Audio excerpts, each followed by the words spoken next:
আসসালামু আলাইকুম। আজকে পাতাকপি পাকোড়া বানাবো, তার জন্য কুচি করে নিচ্ছি পাতাকপিগুলো।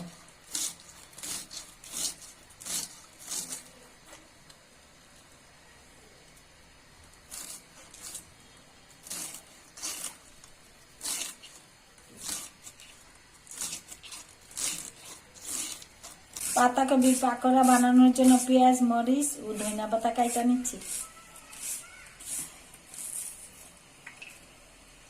আর পাকোড়াতে যদি বেশি পেঁয়াজ দেন স্বাদটা একটু বেশি লাগে।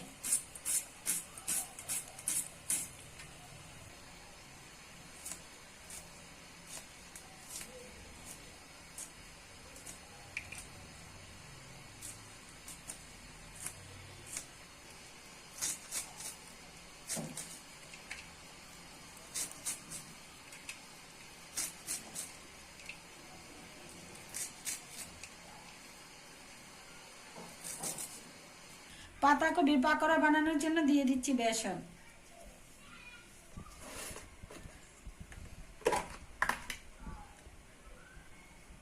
রসুন বাটা, আদা বাটা, তারপরে জিরার গুঁড়া,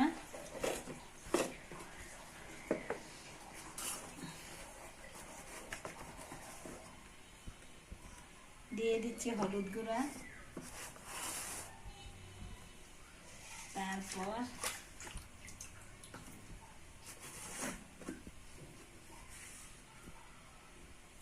স্বাদ মতো লবণ, সাথে দিয়ে দিচ্ছি একটি ডিম।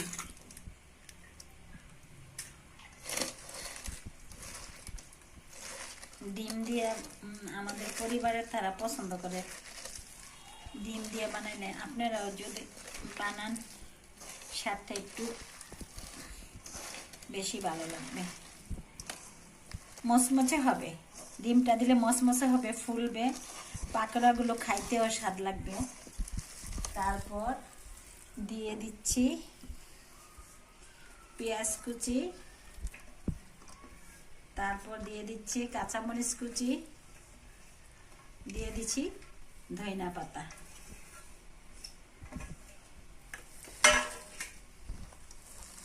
আর আপনারা যদি মরিচ বেশি খান তাহলে আপনাদের পছন্দ মতো দিয়ে দিবেন।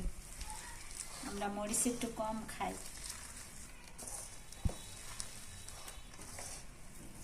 ভালো করে মিক্স করে নিচ্ছি। তেলটা গরম হয়ে গেছে, এখন পাতাকপির পাকোড়াগুলো গরম তেলে ভেজে নিচ্ছি।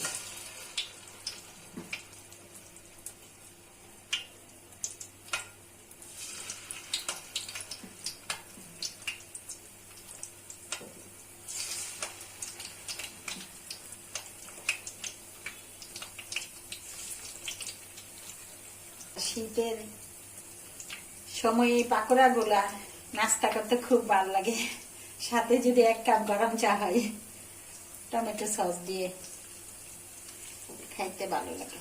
আমার পরিবারের সবাই এই পাকোড়াগুলো পছন্দ করে। তারপরে আমার ছোট বোনটা অনেক পছন্দ করে পাতাকপির পাকোড়া। আমার হাতের এমনিতে অনেক পছন্দ করে, আবার আমার হাতের পাকোড়া বেশি পছন্দ করে আমার ছোট বোনে। আমি তো শ্বশুর বাড়িতে আছে, তার জন্য ওকে খাওয়াইতে পারলাম না, আমরা এই বেজে সন্ধ্যা নাস্তা করে নিব। ভালো করে উল্টে পাল্টে ভেজে নিচ্ছি যাতে বেশি করে স্বাদ লাগে। হয়ে গেছে মজাদার স্বাদের পাতাকপির পাকোড়া, এখন নামিয়ে নিচ্ছি, মসমসে করে ভেজে নিচ্ছি।